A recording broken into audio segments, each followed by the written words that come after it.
Yo. What's up, Vitus Land? This is your boy Dave. How you guys doing? Hope you're having a wonderful, wonderful Monday. We're waiting on Mr. Jonathan Nuñez from the Almighty Torche to join us. I want to give a shout out to my boy Chris Enriquez. Got a little milagro happening. My boy Ralph for Total Meltdown. We got Drew on the Flyers and everybody in the Saint Vitus team. We're out here just trying to survive this quarantine, man. Alright, cool. So, Jonathan, you need to join the chat, man. Here we go. Okay, man. From the 305, looking alive.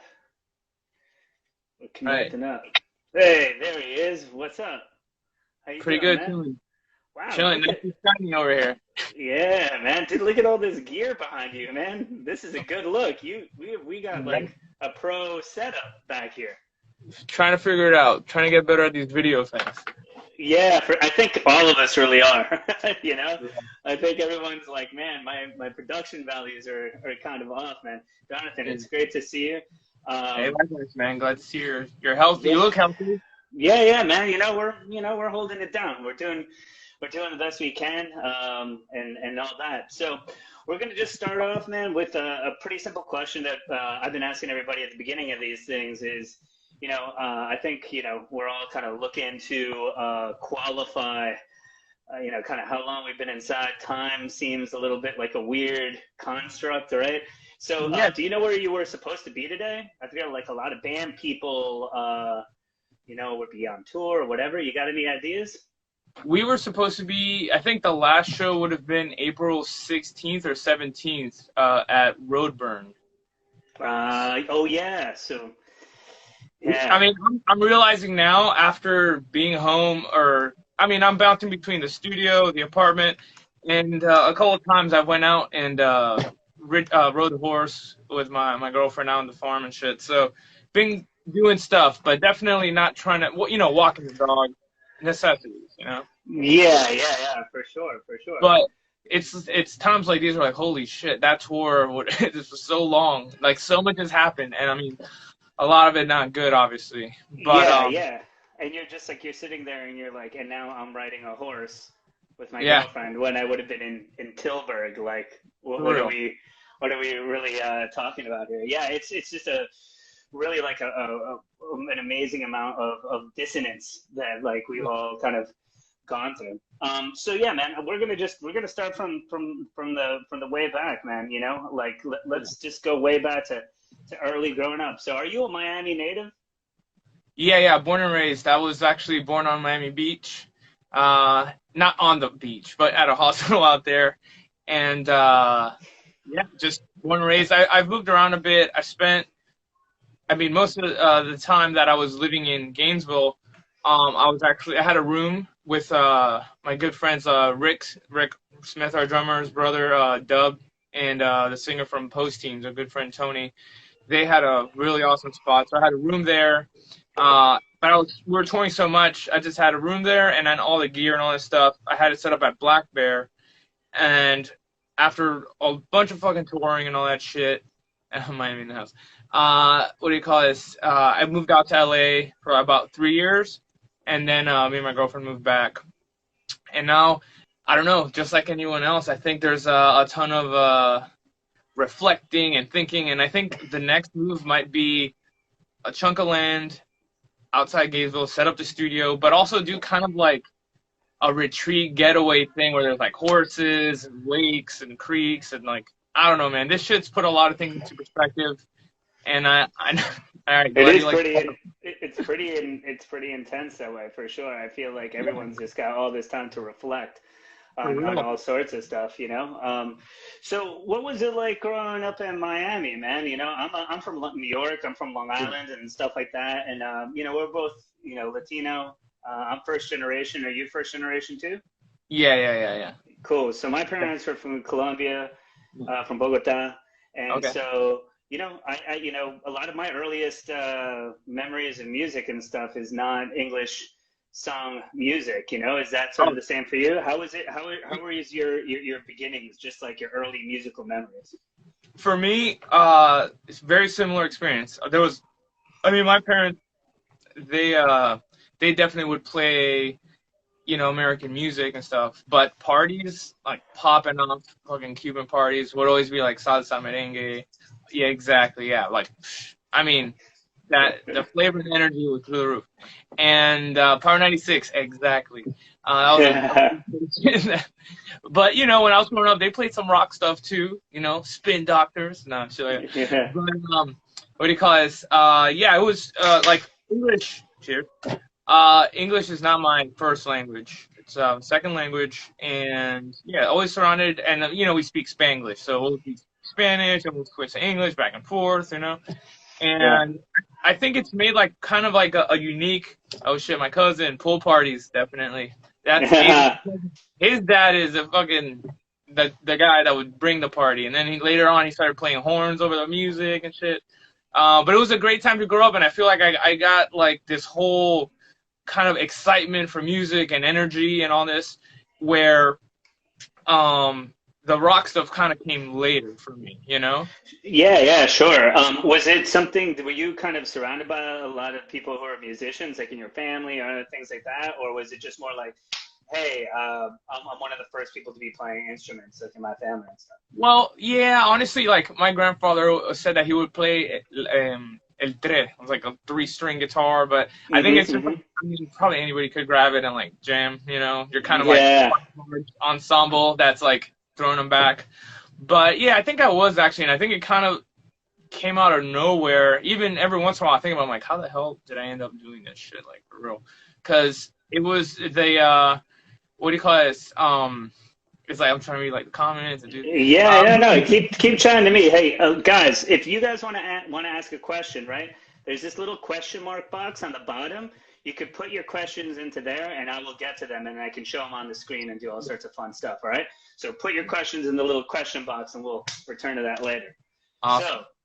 So but yeah, it was kind of like, you know, around like 11, 12 years old, riding in the car with my dad, going to the farm probably, and just it was like a few songs back to back that just made it clear that I'm like, I need to try this guitar shit out. And you know, what was that grabbed you?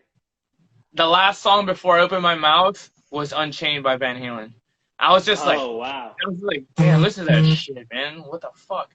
So I told my dad after the song, I'm like, hey, I think I want to try playing guitar. And he's like, what, man, you want to be like these people? You think you'll rock and roll? You know? I'm like, I don't know, man. I don't know what I'm going to do with this, if anything's going to happen. But I'm like, can we give it a shot? I'll do errands. I'll clean the horse stall. I'll do whatever we got to do here. I need something to try this whole, something's telling me I should check it out anyway. So, of course, just like anybody at that age, you know, it's like, all right, let's do the acoustic. And then if you don't get bored, then I'm like, shit. I'm like, I kind of knew it was coming. I'm like, all right, fuck. That's a very good parental trick, right? Like, yo, I'm going to give you the most boring, like, you know, what I think at least is like the hardest, most classical shit. And like, here's your test of strength. And if you get through that, fuck it, okay. Yeah, we'll like, give you what you want. For real. So, I did that and I had fun with it. And, you know, once I started, 7th grade, I enrolled in guitar class, but I think it was the type of thing where that was only kicking like halfway through the year. But earlier on, I met a friend, my friend Miguel, and he mentioned having a guitar, and it was just like everything went silent. I'm like honed in on this guy. I'm like, I have a guitar. And he's like, yeah, man, I have a guitar. I listen to Kiss, Megadeth. I'm like, shit, all right. Damn, Miguel sounds advanced. Yeah, for real. And I mean, like one advanced friend, right? That like they were like the skeleton key for like everything. Exactly. And like the funny thing is, a lot of times, it's like you end up going down a whole rabbit hole, a lifetime's worth of a fucking rabbit hole, and they just kind of like they trail off and they didn't care about the guitar a few years later or whatever, which was the case. But you know, his father was a Kiss fan and all that shit, and I had to see the guitar. I had to hear him play. I'm like, dude, no way. You're my age. we're like not even 5 feet tall. Like, you have a guitar. I need to see this shit. And he was like, all right, let me ask my mom. You know, it sounds real cool when you're saying that. I'm going to ask my mom. You can come over and check it out. So a day or two later, I think I kept bugging him, like, dude, this is serious. I need to, like, figure this shit out. I need to try this thing. And a few days later, he's like, all right, you can come over. So went over. He had, like, a red Fender Strat and, like, a little amp, like a metal zone. He was advanced. And, you know, it was, like, playing, like, intro music to setting up. I'm like, dude, it's a fucking guitar, a cable. The amp is, like, the size of a plate. Let's get to it. Let's get here. So, yeah, he just started playing and it blew my mind. I was like, holy shit. And I'm like, can you show me how to do that? And he was like, yeah, dude. I'm like, just show me 4 chords and I'm good. That's all I want to know. Like, he's like, I can show you cover songs. I'm like, just give me some notes. I want to make my own voice. Like, so I was kind of like, I'm pretty shitty when it comes to, like, you know, playing cover songs and stuff because I don't know too many. Sometimes by accident, you're like, shit, that's that. Or you kind of figure it out in a moment. But I never invested too much time in that. And once he taught me that, you know, I started playing. Then the guitar class shit kicked in the second half of 7th grade. And I wouldn't do the homeworks, but I would, like, mess around with riffs. And I remember one kid he was kind of being whack. He was like, hey, man, Mr. Bishop, what's the deal with, you know, you didn't really ask him to take the test or something. He's like, yeah, look at him. He's fucking playing. He's like, how come he doesn't need to learn the songs? I'll just stay quiet. I'm like, shit. I'm like, and I couldn't read tabs yet, so I would watch the other kids to see what they were playing, and then I went up and I just played like what they played, whether it was right or wrong. I love that. You're kind of like just cheating off of that, and it's amazing because you probably copied their mistakes and everything too, and you're just like, no, that's the way it goes, right? I'm like, can I go back to just playing fucking E and F over and over or something? But yeah, it just kind of just came out of nowhere, really. Yeah. And then, then I got a little amp, a guitar, like a year later or something, and my cousin got a drum set, and, you know, that this whole thing started to, you know, become a thing. Like, the band practice every Friday was, like, what we looked forward to. And then even earlier on, I was always the one that's, like, if within, you know, groups and stuff, like, everyone wanted to play guitar. But to me, I was just like, dude, people need to play different shit. So I got I got a cheap little bass and a bass amp, and I was like, yo, I'll play bass. Let's just write music. And, like, to me, what was fascinating was it was just, like, power. Like, everyone to the best of their abilities playing the same note at the same time, and just, like, being so fascinated with that. Like, holy shit, we're doing this, you know? Yeah, with other people. Like, it's, like, almost like a choral moment. You're like, boom, and you're like, yeah, dude. Like, and when you feel that in a room, right, even as you know, primitive as that might be, like, you know, like, you're a bunch of 8th grade year old kids, but you remember that power, and maybe as your skills grow, you still remember that moment, right, where you're like, you know, maybe you're, you know, with Steve, like, in a room, and you're like, oh fuck, that we just did something there, right? Yeah. And that feeling is addicting. Yeah, that never gets old. And, like, some of the coolest shit was, you know, accomplished through mistakes. Throughout every band I've ever been, it's like, oh, and then everyone plays the part just fine. It's like, man, but that mistake, we got to kind of, like, work backwards and figure out what was happening, because that was actually better than everybody doing the right thing. Yeah, totally. There's a broken magic. Broken magic is what I call it. Ah, I like that. Broken magic, the broken magic. So as, you know, you're like, dude, Van Halen was like, ooh, you know, and that started the fascination with that sort of the instrument pursuit. When did kind of like punk rock and hardcore and metal, when did those things start seeping their way into your kind of consciousness? Yeah. Quickly, like, I would say that the first, you know, bands that drew me in, like, right off the bat was, I don't know what was going on, but my dad started playing, like, classic rock station. I'm like, this is different. And that, you know, that spawned the whole interest. But then, I don't know how, I might have heard of, like, a commercial on the radio, but I heard about, like, some, what do you call it, like, laser shows down at the Miami Planetarium. And they would do, like, Led Zeppelin, Jimi Hendrix, Pink Floyd, the class, and then, like, 1 or 2 modern rock bands. But I don't know, I must have heard about it on the radio, and I convinced my mom to take me. I was, like, in 6th grade, so this is actually before the 7th grade guitar shit. And we were for sure the only sober people in there, but I loved it. I loved it. Like, the music, it was like the experience, the visuals, you know. And it was just. I It went was through a probably similar thing. Oh, awesome. It's a similar thing. There was a place up here in New York called the Halen Planetarium, and I'm 37, and I'm like that's my age group, and so they would have like Pink Floyd, like The Wall, and like Only the Wall, and then they do all the visuals. And then my sister, for my birthday when I was like mad young, took me to like the grunge one, and it was all more contemporary, like SDP, Pearl Jam, Soundgarden, you know. And me and all my little friends were like, dude, yeah, it was great. I love those shows. Dude, they're awesome.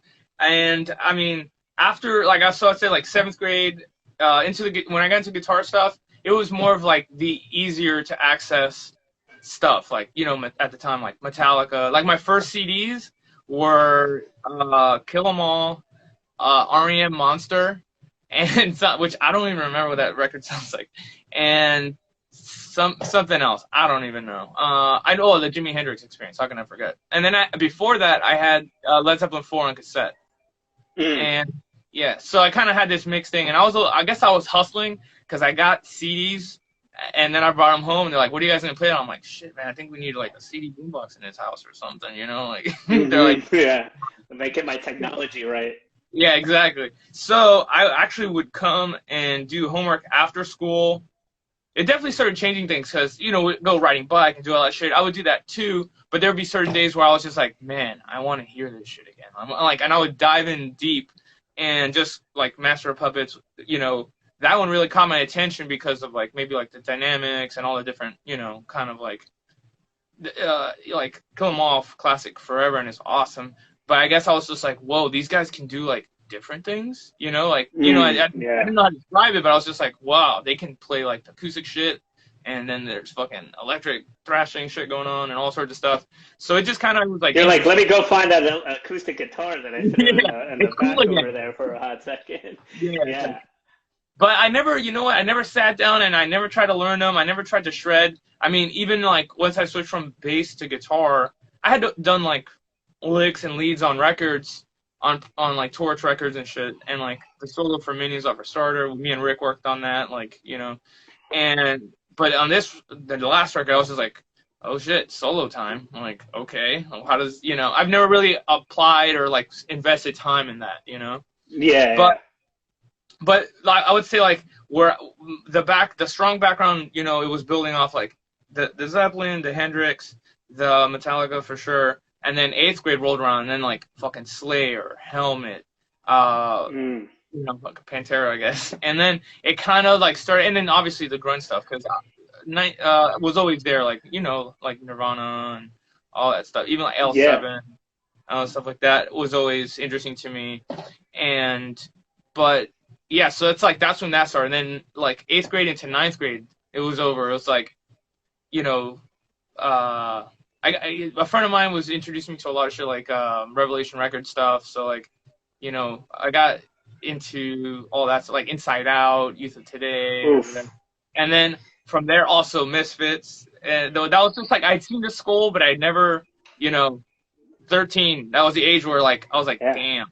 I was like, and Metallica covered them, right? Too. So there's like, I remember like I thought that was kind of interesting. I was like, "Die, Die, My Darling." I'm like, that's like another band song, you know? But it was definitely a gateway into even knowing more about the Misfits and stuff. Yeah, like that. I mean, that's like a lot of like old, like a lot of like whether I'm not sure if I'm fucking up here, but like in Motown or like doo-wop era, like people would just cover each other's songs, or they became like standards. Yeah. And, you know, so I think that's always cool, and it's always like what I would do actually is when I would get the CD or the tape, I would look to see what other bands the bands would think. Yeah. And I'm like, I'll make a list, and then I'll go to the record store. You know, so I mean, also like 8th grade, I was into Devil Music Volume 1, White Zombie, and all that shit. Yeah. And I was, you know, I was like, what bands are they thinking? What bands are they thinking? And then 1997 rolls around, 9th grade. It's like I saw like Neurosis and Hey to my nephews. I see they're saying hi. But yeah, like let's say like things started like once the late 8th grade, early 9th grade rolled around, that's when we started going to shows locally, a lot of punk and hardcore shows. even some metal shows. Metal came a little later for me, and Sure. as far as like going to shows, the stuff that was accessible to me, you know, without like a $25-$30 ticket, was like local punk shows, hardcore shows, and stuff like Yeah, I feel like hardcore and punk has always been like a very accessible starting point. A lot of all ages shows, etc., that. smaller shows like that. You know, Exactly. and it's just such a youth culture, you know, that it's very contemporary. A lot of the bands are still like super active and like doing stuff, and Yeah. yeah, it's always kind of interesting to me to see where that, you know, for everybody I've been talking to, where that like moment is that just kind of turns them into like, you know, for some people it's skateboarding, for some people, you know, Yeah. it's like through instrument appreciation and going forward. For me, a lot of shit, man. Honestly, it was Sepultura's liner notes that brought me to a lot of like even stuff that was in my own backyard, because those guys were so down with like New York hardcore. Yeah. And like I grew up listening to a lot of like Long Island, like Vision of Disorder. Sick of It All was huge at the time, and like, you know, they were like on the kind of the bigger levels. But then I'd be like, oh, what's this and what's that and what's that, and it was like it was like a block of text, and I was like sitting there like transcribing. I was like, Yep. oh my god, yeah, And what's like, this? oh, Oh, what okay, shirt is cool. he wearing? What, you know, in the 90s, hats were big. Like, what hat, what shirt, like, what, like, any gateway to another band. Find another, you know, Yeah. find It's like Wikipedia without the internet or something, you know? It's like, Yeah. you had to go find it. Exactly. And that, I mean, it was fun, and it kept, like, reading liner notes like crazy. And, like, I mean, nowadays, I don't know, you know, like, back then, I would, like, you kind of know people's names, and, you know, they would think, you would realize, like, oh, they think this band. You find it, and you're like, oh, shit, that's that guy's other band. And, you know, I don't know, it was cool. And I feel like even as I got older and more into the guitar stuff, I would look in the layouts for any. I loved it when they had, like, the practice space shots where you see, like, the gear or what companies they thanked or used. Then that started becoming a thing like that. And what do you call it? The one thing, going back to skateboarding, I actually got into skateboarding 6th to 7th grade, and I couldn't land a kickflip to save my life, and I went, fuck this shit. And then I was like, I'm over this. I went straight for the guitar. Yeah, you know, wise decision now, man. Wise decision now, Yeah. right? I mean, we're all good with that decision.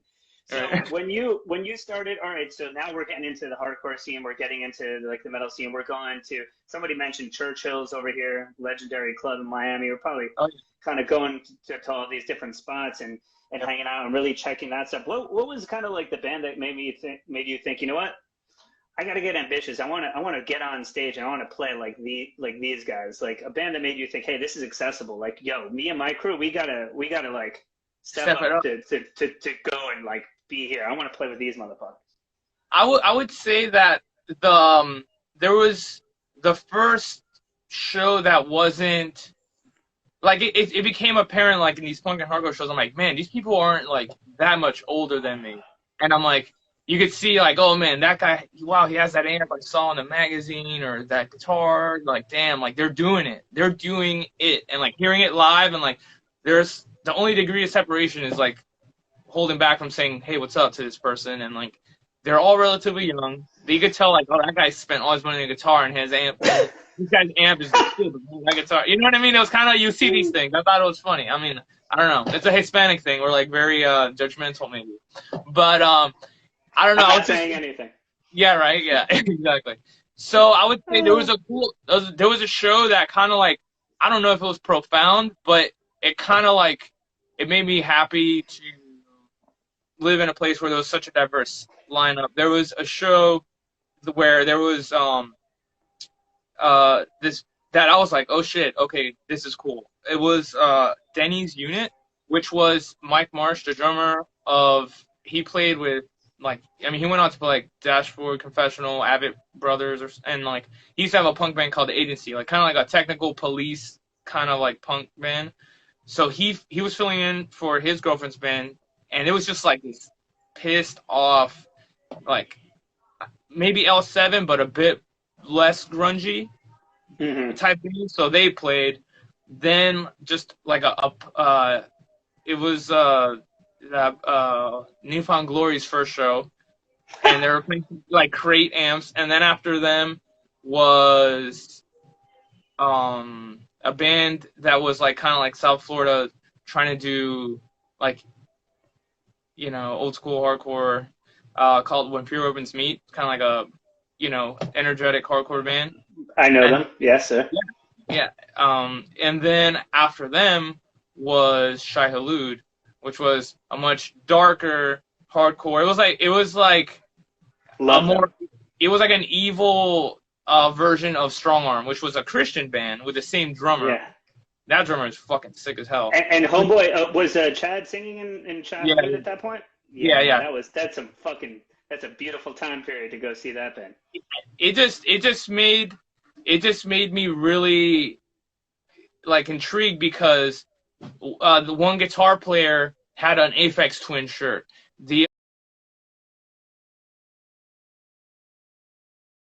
other guy, I don't know, some fucking obscure Revelation catalog clearance item T-shirt probably, or whatever. You know what I mean? It was just like, wow, these dudes are pulling from different angles, and the drums were pretty like interesting because they weren't very. It was never, it wasn't, you know, the generic shit, but it caught my attention because it was like this. One guitar was doing melody the whole time, the other one was like doing heavier stuff. There was dissonance, and they had a vibe where it was like you could tell they're all into different things, but they kind of all came together to do something interesting. So that band was like, oh shit, this is cool, you know, like Matt Fox, shout out to Matt Fox. Yeah, he's the architect of the whole vibe over there. And I mean, when I heard Shai Hulud for the first time, I was like, whoa, what is this? You know, like there was a swagger to it that had, it was just a bit darker, and I was attracted to it. And at that time, I think there's a certain time when you're like looking for like the next heaviest thing. And Shai Hulud was definitely like on my path to like finding more and deeper. And I really love the atmosphere that they brought from the artwork to the records to everything. They just kind of like had this presence that was different.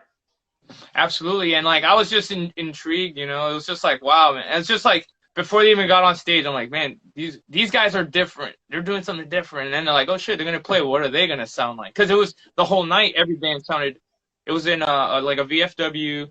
And there was actually, I never went to a show at that same spot again. It might have been like a weird one-off, or maybe it got moved from a venue to that one. But it was something I'll remember. You know, it was like, oh, we have this like, grunge type of fucking riot rock thing, then like, you know, teeny bopper punk, and then you know these guys trying to do some like, cool, and then after that you had just dark fucking dissonant shit. And then from there it was like, okay, well, like I would hear, like I heard there was a 403 Chaos comp from the record store that used to be in Tampa, and me and my friends were really into that because that intrigued us more, you know, with more like dissonant, like pretty much like South Florida's version of like bands like Rorschach, or like just bands that were just like, yeah, we're not giving you what you're used to, we're gonna flip it up on his head, and if you don't like it, that's your problem.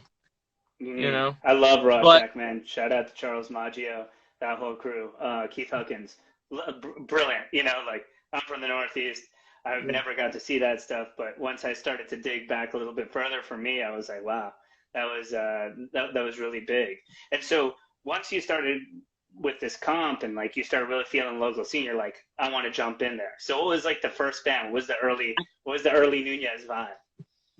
Well, I would say like the earlier stuff was definitely there was a band, I guess, like very revealing. There was a band I did with some friends, and we actually at one show we played this fest, and it was funny because we were still in high school, like very young. Like we would go to these shows because one of my friends had like a restricted, and he would just drive illegally, you know. Yeah, that's sick. That's how we got a 45-minute drive up to Fort Lauderdale where the shows were at that time. And there was shows in Miami too, but that's where most of them happened. And around that time, you know, we would get like, there was people older kids in school giving us mixtapes with like, you know, death metal bands or Cavity. And like Cavity was kind of an elusive thing. It was just like, damn, so close but so far away. They're just like, they're not playing, or it was just a band that you thought it was like, oh, that passed, that, you know, was a thing and whatever. But it was interesting because it was very different than at that age, you just go to shows because you want to go and like there's nothing to do really. You want to participate, yeah. Yeah. And also you're just like, I want to see, you go to a show and you're like, yeah, maybe I'm not into these bands, but what if there's some other local bands or um a band that's on tour? That was the exciting thing, like which, and then me and my friend that played in the band that I guess we're kind of almost talking about, we would try to go play these shows with these other bands, and a lot of them were like house shows, and we would kind of get like stiffed or pushed back, and the other bands were kind of leaning a bit more towards like new metal, but we're like, yo, we just want to play anywhere. So Yeah. eventually we did play one of those, and I think it was like this competition kind of weird you know thing where we're like, maybe don't have these guys are coming with something different. We don't know if we want to have them kind of sway our people or some shit. I don't know. So eventually we did play. It went very well. Then we played this horror themed fest in Miami Beach called Gore Fest, where they had like the most intense shit you ever saw playing like anywhere other than the deep web maybe, and bands would be playing, and somebody yelled out like "Shadaloo," like hating, it was like, because we had melody and dissonance and shit like that. We weren't exactly like that, but we always thought that was funny. But from there, a few years before, or a couple years before Torch started, it was a lot of like dissonant, like noisier, angular kind of stuff. Influences. And what was the name of the group? What was the name of the group? What was the name of that first band? Adore Meridia. All right, cool. Yeah, so that was kind of like it's like some people described it as like it changed throughout time a bit, but it was always like kind of like heavier but melodic and dissonant and stuff like that, and did like 2 US tours. There were some other bands, but nothing just locally, like side projects. Yeah. But that we did like 2 US tours with Rick's old band called Tyranny of Shaw, and we did 2 US tours, and then towards the end, me and Rick and I were kind of like the people that were putting in a lot of work, with this stuff. So we ended up kind of like on the last week or so of the last tour we did, we were like, hey, I think like probably, I think I'm gonna call it. And then he was like, yeah, I think so too. And then I don't know, he gets an email from the Andy Lowe that used to run Robotic Empire saying like, hey, are you interested in maybe playing with Floor? And we were jamming the Floor self-titled like fucking crazy, and that was man, that was kind of like, that was a palette changer. That was like, man, I kind of like, I'm interested in like bridging the gap between what I listen to and things that I'm influenced by, and like maybe acknowledging that I could do different things, not just like this chaotic dissonant stuff or whatnot, So, I think sometimes as a player too, you can satiate yourself too. You're kind of like, man, I'm going up this road. And then you're like, man, I've been up this road, and like, I know what I'm doing here, and that's cool. Yeah. But then all of a sudden, like, yeah, like you said, Floor, obviously Steve, like, I mean, if you guys like Torch, you have to know about Floor, amazing band that Steve was also in. Yep. Really cool. Definitely set the agenda for like, I don't know. I mean, people want to lump them in with like the doomy kind of thing, but they really, you have to explore that band. It's a beautiful band. It's like, they were 1992. They were doing it, and then unreal.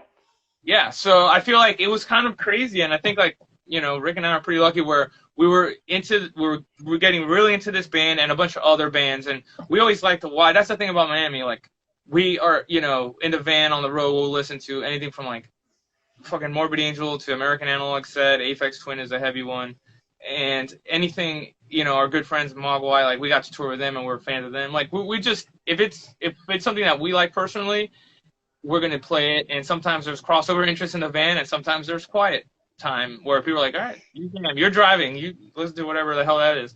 So I think that within discovering that band and then kind of having an end to like tastefully bow out of the previous bands and then like start something new and fresh, it just lined up so incredibly well. And then that's an incredible runway. I mean, geez.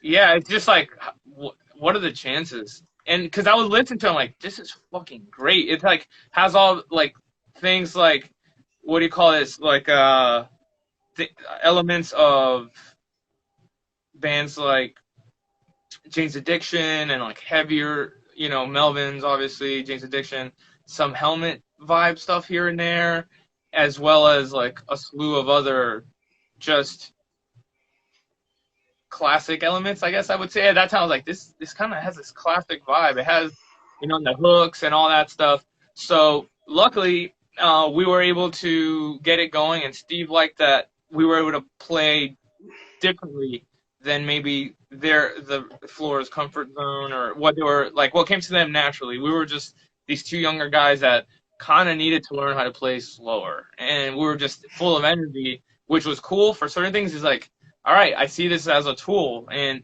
we kind of taught each other things and wrote songs together that, you know, branched out and it became its own thing. It wasn't just like the sequel to the previous. Yeah, I mean, to me, I can't believe that runway happened so naturally, because I mean, to me, they're two very different entities, you know, like sonically, like for sure, you know, and like there's kind of more up riffier like Torche songs that are more like in that kind of like up kind of thing that like they're beautiful, and they mix like this supersonic low end, and then you have like these amazing melodies that Steve's just like throwing on top of everything. So that first lineup, was it with just you guys, and then was Juan in the mix at that point as well? Yeah, he was. Right? At that point, it was Steve was trying to figure out if he was gonna continue Floor, but then he would tell us like, man, I don't know if I'm dragging a dead horse or something, or, you know, I don't know. And like Juan was pretty much set on being in Floor. He was ready to be in Floor. And he's like, man, I mean, I don't really feel that that's anybody else's call. And me and Rick were like, dude, we just want to fucking play. Like, obviously, we're down to be in Floor, no shit. But at the same time, what's so bad about, you know, starting something fresh and new? And like the three of us were always on that page, you know. And like, if Floor wants to play or keep playing or comes, you know, reunites or whatever you want to call it, that's your other band, and you can do that whenever. But we can definitely do our own thing, and like not really go into a state of mind where we're like, oh well, does it fit in what we're doing? Does it fit into that catalog? Does it mesh? You know, where I think, you know, the Torche has always had this sonic freedom to, you know, dive into our interests in different aspects of like heavy, dreamy, you know, experimental, whatever you want to call it, but still have this cohesiveness. And I feel like that's something that I very much enjoy, and I couldn't imagine being in a band that's not like that, you know? Yeah, and so when you guys were putting all this together, and you know, you guys are starting to play, you're starting to feel it. When did you feel like things are starting to really take a turn? Like, oh, Torche is we're starting to make a move. Yeah, I feel like that first record all was said and done within a few, like, not too long, less than a year, obviously, like for sure, less than a year. I would say we started writing and putting stuff together, and it just like we had a lot of stuff, and the idea was get enough songs to do this, you know, this record, and then we'll go from there. And what was exciting was, I think no more than 6 months after the first record came out, we already had In Return done. And like the label was like, huh? Yeah? Okay. Yeah, let's do it. Let's go. And he ran with it. He loved it. He's like, I'll send you guys money to record now. Let's just capture this. From what you guys are telling me, I'm excited. You know? Yeah. I feel like once that first one was out, I was like, well, that's done. What do we like? And then we just really started digging into where we were at that point in time, which has been a cool theme. You know, I'm not saying like we're the only band like that, but I feel like we're able to capture where we're at a certain point in time and make that record, and then the next record will be a very own thing, which keeps it refreshing for us, where like, well, this is where we're at now, you know, and it's still has a sonic identity, and it still has like this cohesiveness when like you hear it, you know, I mean, the guitars are probably a dead giveaway. It's like, oh, that's them. But it still explores the different things that I feel like the songs that we put together tend to like bring out, whether it's like heavier, noisy stuff or like really swimmy, dreamy stuff. But it's delivered differently through like maybe where we're at that point in time. And I think like the record should be like Snapchat. I don't even use Snapchat. Snapshots of where that band is at that point in time.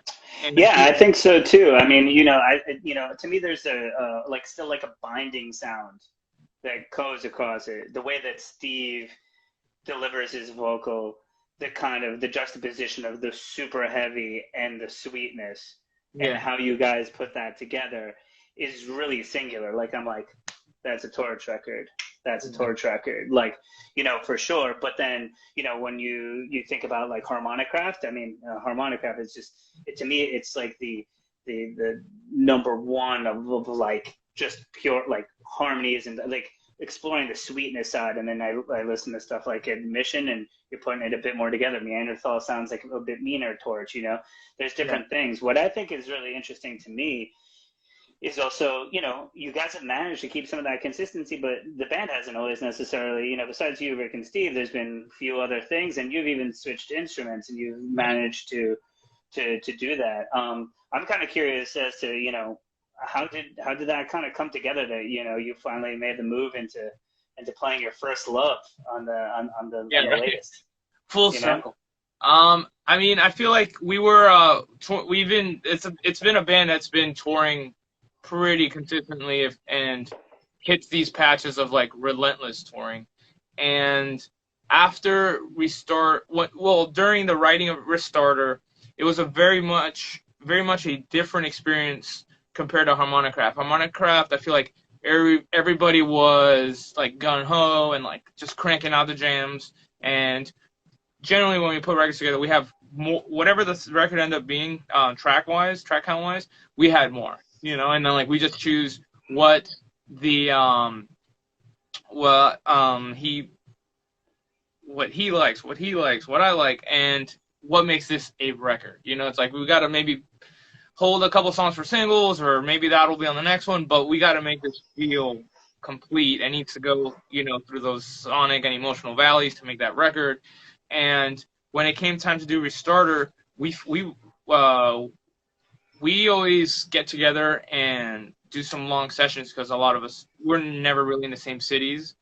So everyone gets in, and it's like we need to make use of these 3 or 4 days or whatever. Thank you for liking that song. What do you call this? The idea behind Restarter was like, I feel like we did a couple singles for like a Harmonicraft 7-inch that was like a bit heavier and all that. So I think we had that excitement and that taste in our mouths, if that's even a way to speak. But I was like, all right. It's like I had that heavy taste. But I think that influenced the direction of that record. And I feel like while writing it, we would really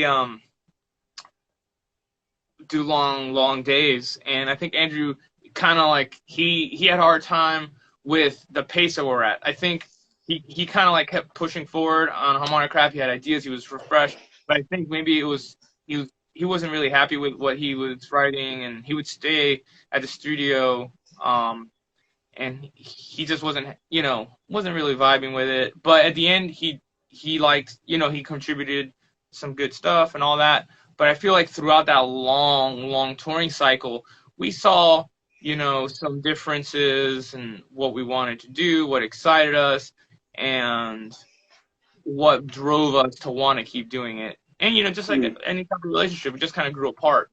And sure, it was kind of almost history repeating itself.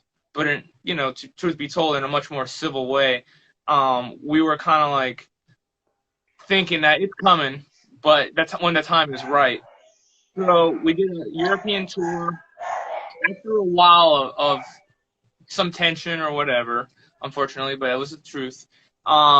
Even talks of like taking breaks or hiatuses and stuff, and people feeling burnt out. We took a little bit of a break, and then we did a tour with Red Fang in Europe, and that was great. It was awesome.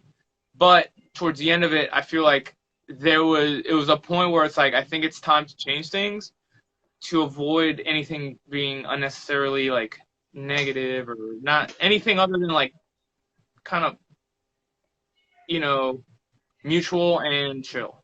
So with a 12-day break, or it was like crazy, it was like 9 or 12 days before doing a US tour with Red Fang again, and I see people here commenting, it was Red Fang headlining, us as main support, and Horrors opening up. Awesome tour. Signed up for that. It was like a month in Europe, 9 or 12 days off. Boom, U.S. And then in that short amount of time, we basically knew that if the U.S. tour happened, things might just be unnecessary. Like, things that are unnecessary may happen. So I spoke with Andrew. We kind of like, we talked about it over the phone because I was living on the West Coast. He was in Atlanta. Sure. And we kind of like acknowledged, like, yeah, like maybe things could have been different. Maybe there could have been some more communication or something. But I would say you guys are grown-ups. Yeah, exactly, right? It was pretty mature. But we figured out, and then, I mean, Rick and Steve, we talked before that phone call to make sure everybody was on the same page. And, we knew that it was not only on our side, but on his side as well. But it's just like it needed to be brought up.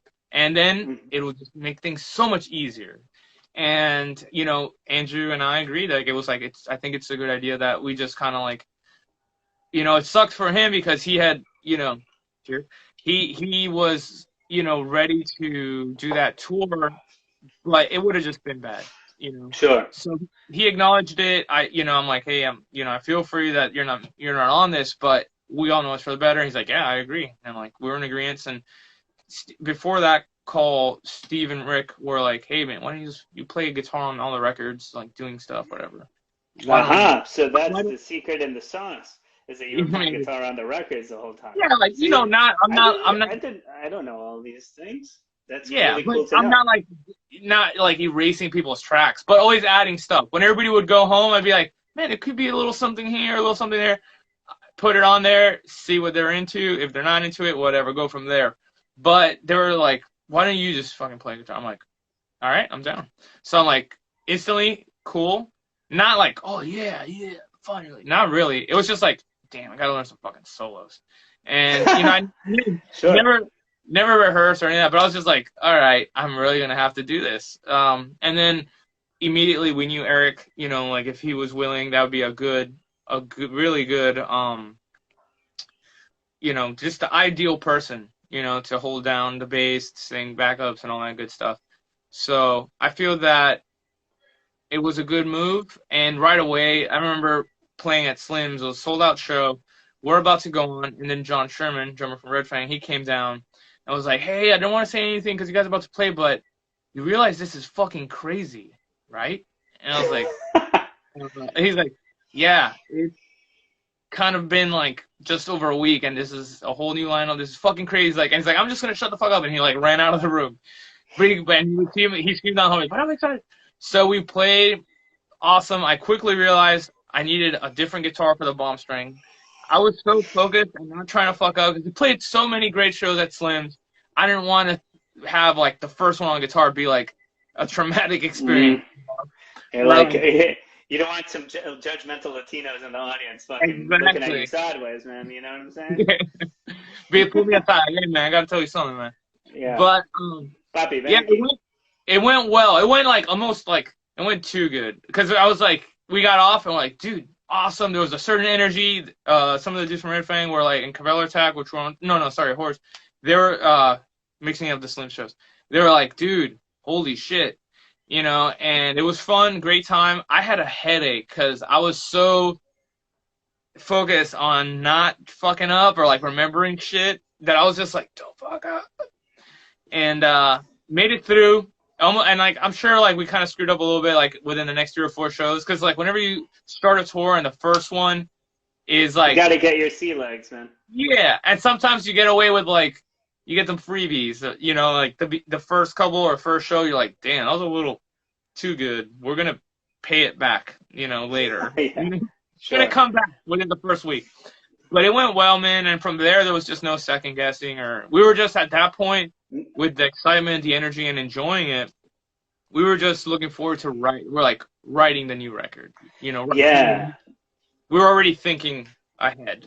Yeah, like past the tour. I gotta say, I've seen Torche in all of these iterations. I have to say, I don't know if maybe you want to like gold star me or something, but I have, and congratulations, but you're one of the bands I've actually seen in 2020.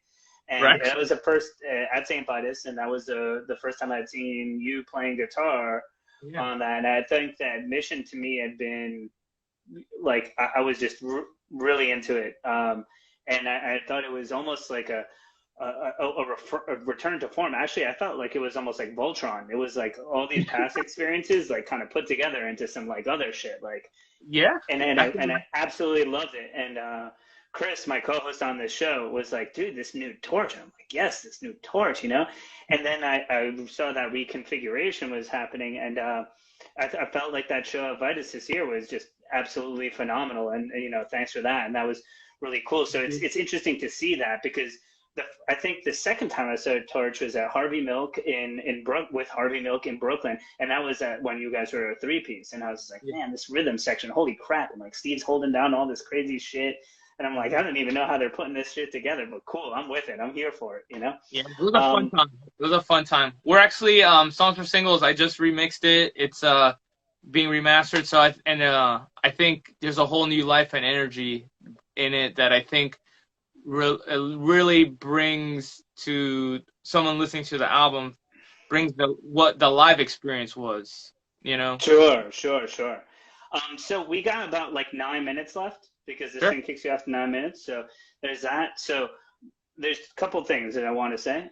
First of all, I want to say thanks for coming on and doing all this. And I want to thank everybody who's been donating to our Kickstarter and all that shit, trying to help Vitus, you know, survive this wild situation we all find ourselves in, and all that. And then I want to get to some of these fan questions over here. But before I do that, real quick, I want you to just kind of plug this out real quick, because you're making gear right now. Oh, yeah. You've gone all the way to making gear. So what do we got? We're making pedals. We're making all sorts of stuff. Yeah, amps, pedals, cabinets. It's just because when I switched to I saw someone earlier saying they really liked that one, so I had it there. But I mean, we've done here. I'll show you. We've done a few things. We did this Torch Edition one. We did Mission. Oh, sick with the artwork. Yeah, that's tight. And then you know, the regular version. It also comes in gold as well, the Tetrafet.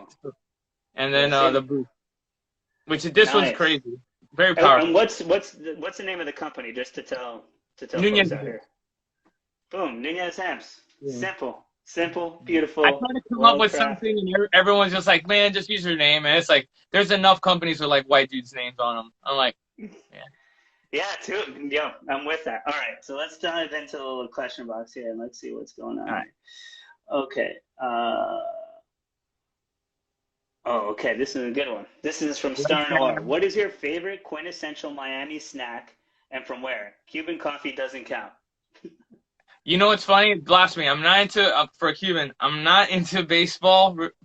Playing it's fun, sure, whatever. And I don't drink coffee. My girlfriend really loves coffee. But wow. When we moved from California to Miami, I was like drinking coffee, and it was just like making me tired. So I don't know, I'm wired in reverse. But I say snacks, I would say guayaba pastelitos or pastelito de queso and shit like that. There's some vegan ones popping up, so that's good, because you know, I changed my ways a while back. But all right, cool. Yeah, I mean all those the Latin or Hispanic, you know, favorites. I love that. All right, cool. So let's keep popping into the question box. Okay, cool. Oh, okay. Here's a good one. I'm dying to know if Jonathan would divulge the tunings they used on the last few Torch LPs. Yeah, Got sure. any funky tunings in there? Oh yeah, real funky, real funky, and kind of a pain in the ass to keep in tune live. Funk in my ass.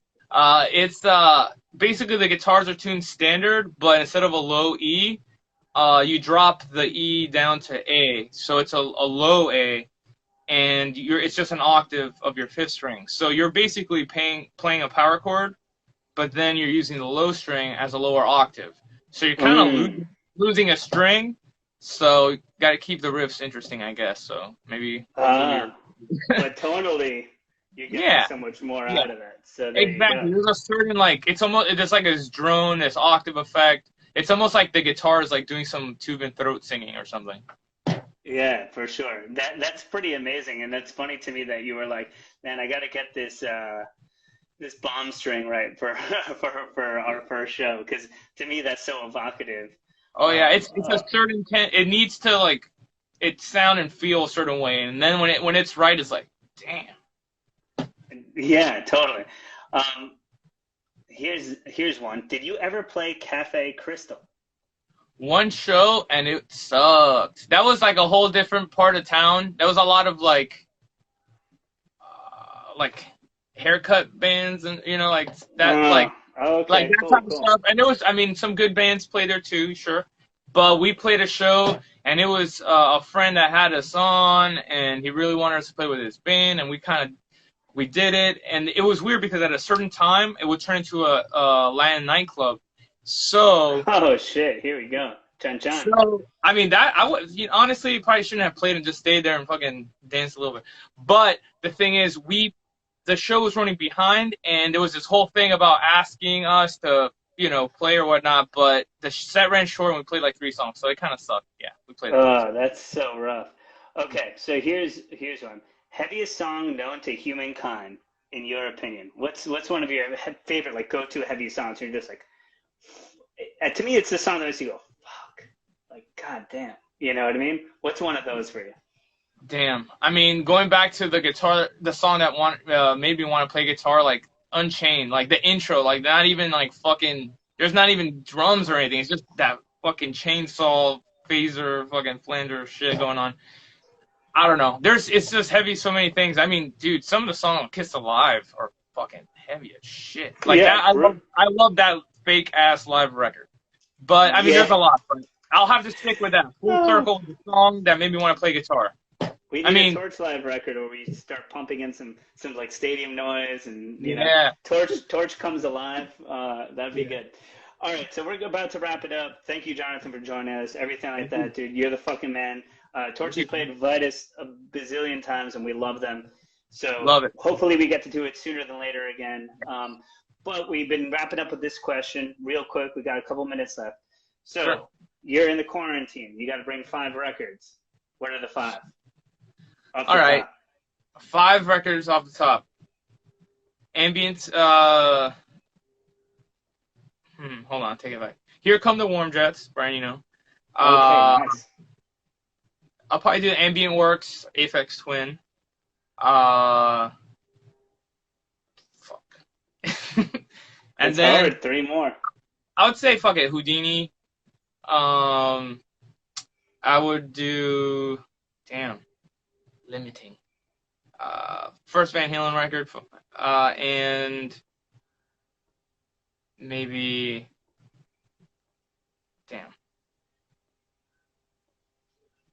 I'm stuck. I would say I would experience. Yeah, why not? Sure. Yes. Sure. Let's round it out with that. Yeah, there's a lot on there, and it's fucking great, and I haven't heard it in years, so it would be awesome. It'd be good. Yeah, man. Jonathan, thank you so much for doing this. Guys, thanks everybody who's donated to the Kickstarter. Thanks for joining us. It's been a fucking beautiful time. Jonathan, stay safe, stay healthy. Age of Quarantine, we're out. Stay tuned tomorrow, 8 p.m. with Chris. We got Life of Agony with us. Peace. Peace.